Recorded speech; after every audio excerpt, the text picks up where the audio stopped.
I literally just turned it on its side and it died. Didn't do anything else. It's not got a pressure and vacuum leak.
Yeah, it's what it is. So what's actually happening is the fuel is puddling, or what we call pooling, either in the intake manifold or the crankcase itself.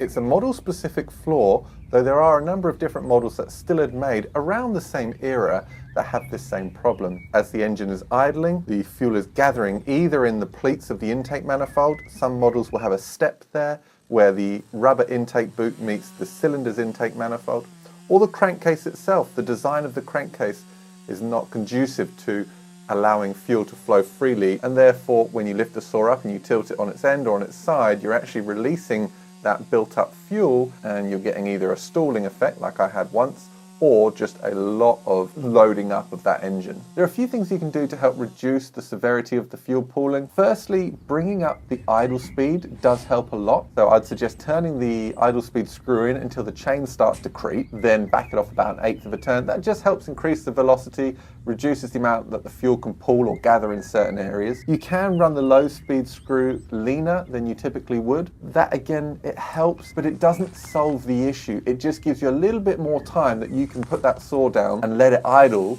and still be able to pick it up without such a drastic drop in revs. You do have a bog off idle when you accelerate, when you lean that low speed screw out, so it is a trade-off. Rest assured there's nothing that you're actually doing wrong. Bring the idle speed screw up a little bit, and if you're going to leave it idling for more than about 10 seconds, just turn it off. Or just accept the fact that when you pick it up and you go into do your next cut, it might drop in RPM slightly. It is what it is, and there's nothing that you can do to really resolve that issue. If you don't know how to tune a chainsaw, then I've got this video up here, and that's going to help teach you everything you need to know, step-by-step process about what you need to do and how to go about doing it.